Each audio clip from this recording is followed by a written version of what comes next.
in your notebook, I want you to go ahead and title this, The Art of Owning the Podium. Okay? The Art of Owning the Podium. Now this presentation I'm going to give here is a way to inform you about some of the process, to improve your process when you go before presentation and during presentation. This is the process I want you to kind of follow. Now I have it in your phone because I want you to carry it around. I used this process before I gave a speech with you guys on the first day. I went back through it. And I'll tell you what I kept saying to myself before I got up there to be what I am.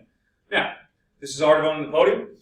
We need to first be cognitive of the fact that many people literally say to themselves, haven't done it yet, but they'd rather die than give a public speech. They'd rather die. That's how nervous people get. That's the anxiety level people get. They get terrified, okay? They're afraid to give that presentation. Our job today is going to be how do we lower that anxiety if you do have that anxiety. Raise your hand if you get that anxiety when you give a speech, right? Yeah, leading up to the moments you get up there, and then when you're done, you're like, whew, but thing's over. Okay, I wish I would have said this, wish I would have said that afterward. Now, you're not the only one. This guy here, do I recognize him? This is Thomas Jefferson.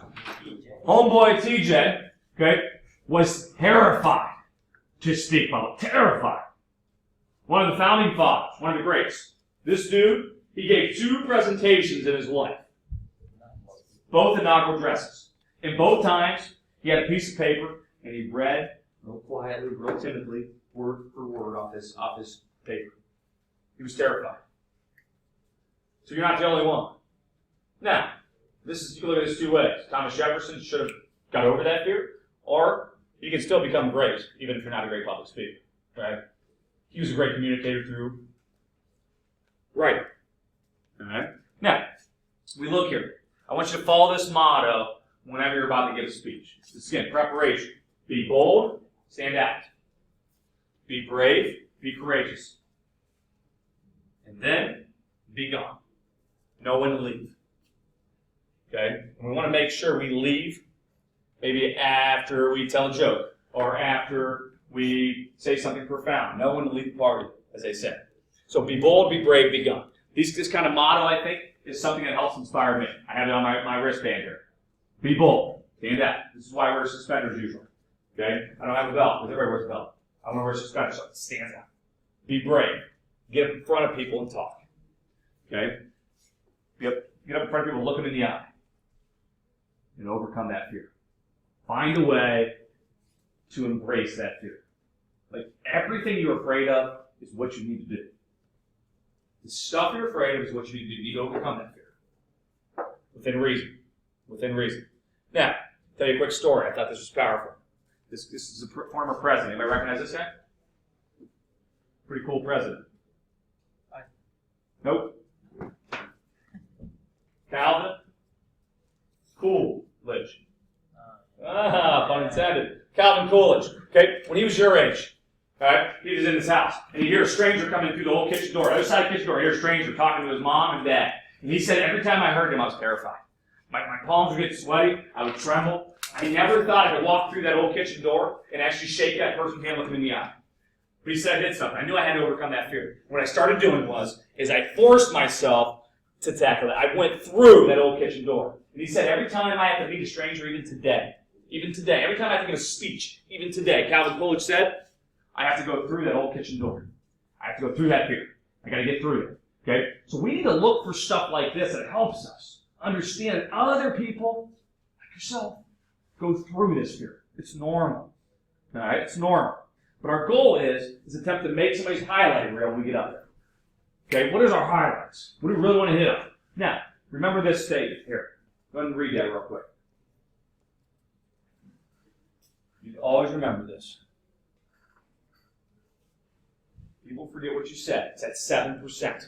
Nobody remembers the words I said on day 1, day 2. Okay? People forget what you did. You do backflips, somersaults, cartwheels, you're up here. People forget that. People remember how you made them feel. How'd you make them feel? Even when I gave that speech on day 1, I said teachers' names. Okay? I told you things they'd done. I made them feel special. They'll remember that. You guys will forget it. All the other teachers I didn't mention will probably forget it. They will remember that. Okay? By making people feel special. You need to make sure that's your aim up there. How do I make you feel special? This is very powerful here. If you guys want to be a great public speaker, that's what public speakers do. They read a ton of books. They want to get as many experiences as they can so they can share these experiences. That's where I got the Calvin Coolidge story. That's where I got a lot of this stuff, is just reading people who are good at public speaking. And then I try to apply this stuff. I cherry pick which ones I think are good for my process. You guys can go out and find your own that are good for your process. Here's some things that can help you though. Now, some things to think about, to give you some confidence, lower that anxiety before you get up there. This is probably the scariest part, is before you get up. Right? Before you go up there, you're talking to yourself. And we're going to talk about that. But we got to find a way to think before we get up there to lower that anxiety, get us ready. The first thing you need to tell yourself is, remind yourself is, you are at the start of your journey of public speaking. You're at the start of it. You're just beginning. So you're not supposed to be great yet. You're not supposed to be great. I'll give you an example. Let's look at this guy. Anybody recognize him? Who is that? Steve Jobs. Let's watch Steve Jobs real quick. Watch his speech. Trying to reinvent the phone. Here it is.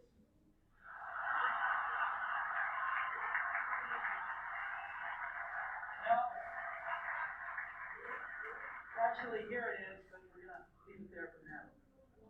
How are we going to take this to a mobile device? Well, what we're going to do is get rid of all these buttons and just make a giant screen. Giant screen. Now, Okay, this is the Steve Jobs we remember. This is the Steve Jobs we remember. This is the 90s he gives his speech, or maybe early 2000s, probably early 2000s. But we see, this is Steve Jobs here, that we know, that we love, we hold dear. There's the Steve Jobs we don't know. There's his first really televised appearance. Okay, I'll do this thing. This scrolls up until we walk in the regular system, correct? Notice the difference. It's going to work. If you do the disc work, the thing scrolls, it goes right past the screen. But we're running the wrong side, so that's the pin under. That's not going to work.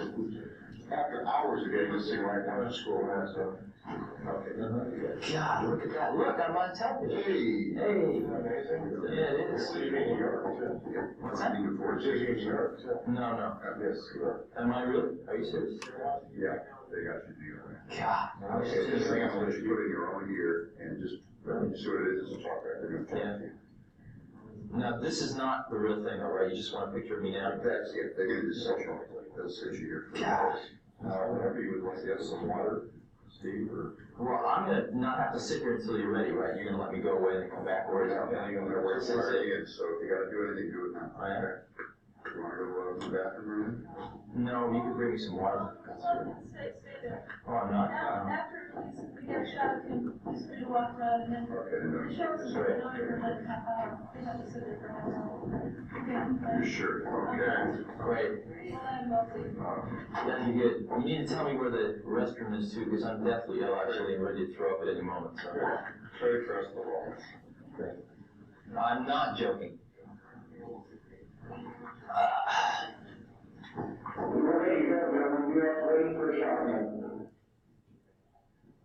Okay, what's the difference we see here between the Steve Jobs we know and the Steve Jobs we just got introduced to? What's the difference we see? What's the differences? Max? Confidence. Confidence. This dude was calm. Yeah, he had the crowd laughing. He was using his hands. Okay, he was confident. This guy here was terrified. So terrified, he just wanted to know where the bathroom is in case he had to throw up. We have two different guys here. Same guy, but two different guys. What's the difference? Why is this one so much more confident than that? What's that? Experience. Experience. This guy kept going through that door, and eventually he became this guy. That's the difference. It's experience. We need to stop and be cognitive of that. Because what we always see is this guy. We never see and never meet this guy. It took him a lot of that, throwing up in the bathroom, to finally be comfortable enough to stand in front of an audience and do this. So make sure you're conscious of that. Another guy, who's probably the epitome of public speaking, MLK Jr. You're looking at MLK Jr., believe it or not, got a C in speech class. A C in public speaking. Now you could say I was just a bad teacher, or maybe just the teacher didn't like him, or you could say maybe he just was not that good yet. Before he started preaching, doing sermons in front of people, he got that practice, he got that experience, he got good. And eventually he gave the I Have a Dream speech. So again, we need to be conscious of the fact. MLK Jr. didn't start out, he wasn't born being a great man, a public speaker. He got better at it. So if you're not good at it, there's hope. There's a lot of hope. There's a lot of examples out there. Now, when you guys give your speech, before you go up there, think about why. Why am I giving this speech? Why is this important? Why should the audience listen? Start here. Why is the audience here? What do I have to tell them that's very important? They need to sit here and pay attention. Focus on who is your audience. Who is that audience? Am I talking to a bunch of teenagers, or am I talking to a bunch of 60-year-olds? I need to know my audience. Am I talking to a bunch of males, or am I talking to a bunch of females? Am I talking to a bunch of professionals, or am I talking to a bunch of blue collar? Who am I talking to? Know your audience. Remind yourself to lower the anxiety. It's not about you. It's about the message. The focus isn't on you. The spotlight isn't on you. It's on the message. So I think that lowers anxiety when you remind yourself, Alex, it's not about me getting up there. It's not about everybody looking at me. It's about the message I have. So focus on the message, not you. Takes the spotlight off you a little bit.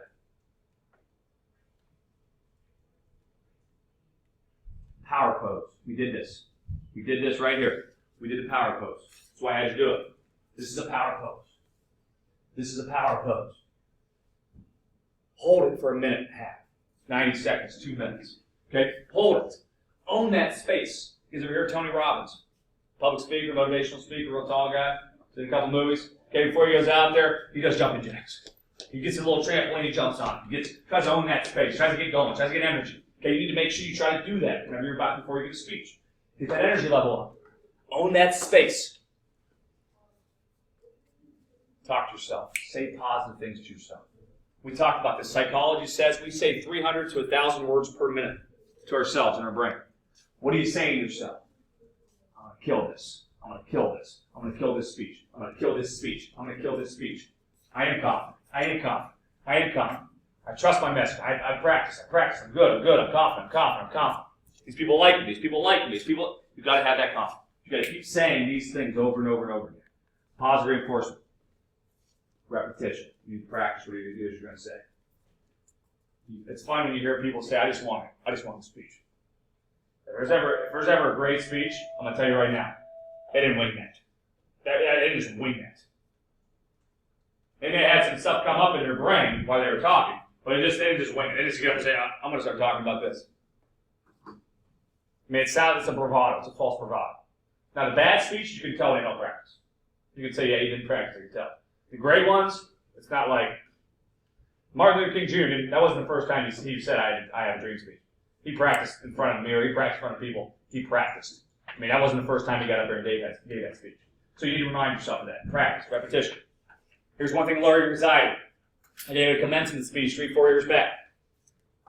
Go to where you're going to be standing and see what you're going to be seeing. We're going to go down to the Performing Arts Center. We're going to go down there. You guys are going to go up there and you're going to give a speech from there on stage this year. I recommend you go down there and kind of look. Here's what I'll be looking for my audience. When I gave that speech 3 or 4 years ago, it was at the Palace. After I left school, 3 o'clock, got down there. I knocked on the door. It wasn't even open yet, but somebody was in there. I said, hey, I'm going to give a speech. Do you mind if I come in and just stand where I'm going to stand? And they were kind enough to let me walk on stage, and I stood right here, and I just kind of walked around to where I'll be seeing. I didn't stay behind the podium, so we didn't understand. We got to get out there and see what I'm going to be seeing. When you get there, Eric Brickwood. Nice to see you, baby. Nice to meet you, baby. Ray, how you been? Excellent. Jaya, how you been? I'm great, thank you. Ashton, long time no see, brother. Stone, the man, Stone! Right? You go around, you shake people's hands when you get there. You do something with your anxiety. You turn the volume of 8 down to 2. Why? Because you remind yourself, these guys like me. I got friends in the audience. I have friends in the audience. I have friends in the audience. Remind yourself of that before you give a speech. You see JFK doing it here. Before you give a speech, shake hands. Remind yourself. Okay, when I do a couple best man speeches, I go through the aisles and just make sure I talk to people. Lower that anxiety. My anxiety's up. Gotta lower it. Okay? Now during the speech, some things we can do to lower that anxiety to make sure we do when we're up there. Number one, have a hook. Have something that hooks the audience. A video, a picture, a question, a story. Have a hook. Have a hook that gets the audience involved. You get up there. Here's what you're naturally going to want to do. You're going to want to see the whole forest. You're going to want to see everybody at once. That's scary. That's intimidating. You just want to focus on the individual trees. I want to focus on Chris for a second. I want to talk to Chris. I want to focus on Brady, whoever he goes by, just for a second, right? I want to focus on him for a second. I want to work my way to Peyton. So focus on Peyton for a second. Okay? I want to work over here to Rain. I want to focus on Rain. I'm slowing down my eyes. I'm not seeing you all at once. That's intimidating. I'm seeing him having a conversation with Abby. Just one-on-one. With Faith. Just one-on-one. Okay? This is what we need to try to do when we do our public speeches. Don't look at everybody at once. Focus on the tree, not the forest. Make sure you don't have wordy presentations. You guys did a great job with coat of arms. None of you guys had words on your slides. Outside of maybe one or two, tell you what it was. What we have here is don't have wordy presentations. Because when you do, you sap the energy from the room. Suck it all out. It's all gone. Next thing you do is you take all your power and you give it to the audience. We don't want to give the power to the audience. You want that power. I want that power. You don't know what these slides mean unless I talk about them. Okay? That means I still have the power. So we want to make sure you want the audience to listen to you. You've got to keep that power. So when you give presentations, whether it's in this class, English class, science class, math class, in life, at a best man, at a bridesmaid speech, you need to make sure, maid of honor, you need to make sure whenever you give a speech, you don't bring up wordy slides. Next thing is, never read your speech. Never, ever read your speech. I'll give you an example. I've lived 36 years. I've never heard a speech read that was any good. 0%. Okay? Here's why. In regards to the Munich conference between Adolf Hitler and Neville Chamberlain in 1938, what does the meaning become synonymous with, and what is the context that made Chamberlain respond the way he did? We look at that, that doesn't sound natural. It sounds like I'm reading. We want to make sure our presentations, they sound natural. You want it to be natural. So don't ever read them. Because when you read them, there's really no pause. We want to have a pause. We'll talk about that in a second. So instead of reading your presentation, instead of putting a note card that has word for word what you're going to say, or a slide for slide what you're going to say, just remember the gist. The gist. This is what I'm going to talk about. And it's crazy. Anybody know the movie? It's the Field of Dreams. The main message is if you build it, they will come. If you just jot down the gist, the words will come. The words are going to show up. They're going to come in your brain. Abby, Safe, Stone, Max, you guys all have powerful brains. You all have very powerful brains, Ashton. All you have to do is remember the gist, and all the words will magically appear. If you build it, if you build the gist, they will come. Okay? So make sure you focus on the gist. What is it I want to talk about? What is it I want to say? Okay? I don't even remember word for word. My brain will fill in the blanks for me. Okay? And if you have a pause, if you pause for a second, don't let your heart go. Start panicking, sweat coming down, right? And you break down. Remember, Chris, pauses are natural. And we want to sound natural. Safe, to Ashton, to Chris, to Max, to Brady, they always pause when they talk. They always do. We always pause when we have a conversation. That's natural. So when you pause, it's good. You should be slowing the heart down, saying, pauses are good. Pauses are natural. Okay, so don't let time speed up on it. Bruce Lee taught us something. We should watch this little quick video. Bruce Lee taught us something very important when it comes to public speaking with his 1-inch punch.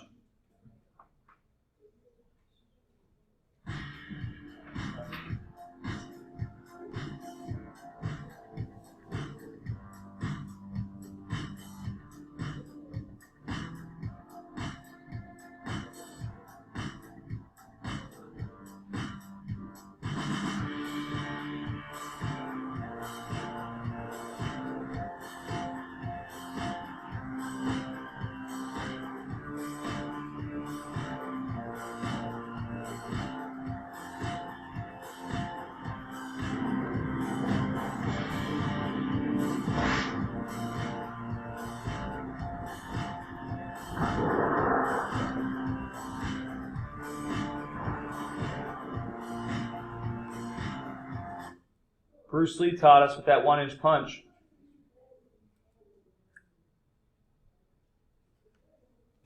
These things are weapons. Use them.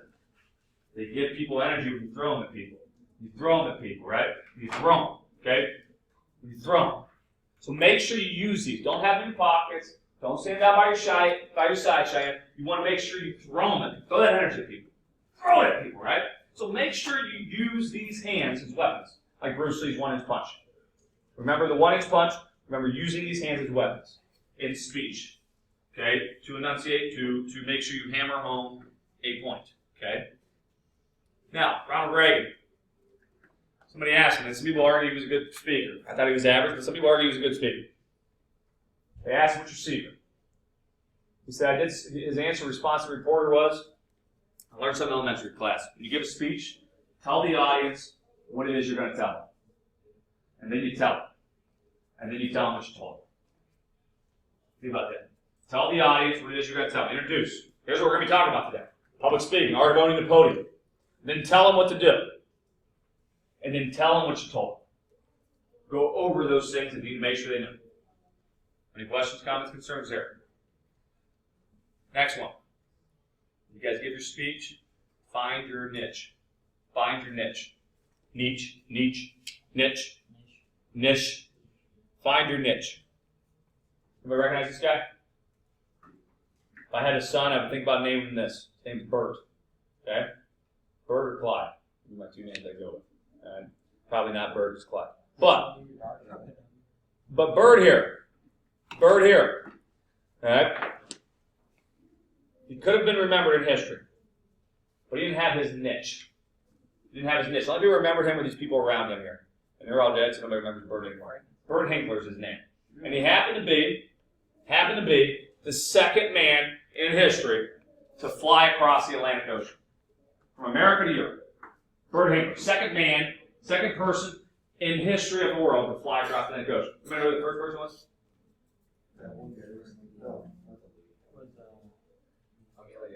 Nope.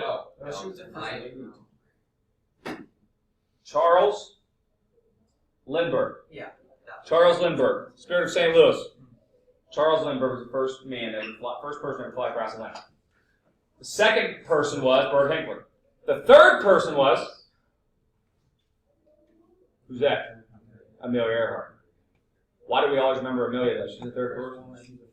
First woman. Homegirl had her niche. Homeboy didn't. He's the second man. Yeah, he's the second man. Okay? First loser, as Talladega Nights would tell you. So, when we give a speech, we want to find our niche, we want to stand out. We don't want to just drum up the same stuff that the next person did. How do we stand out? How do we stand out with all these other speeches? In closing here, your job when you give a speech, the art of owning the podium, is to find a way to paint your masterpiece.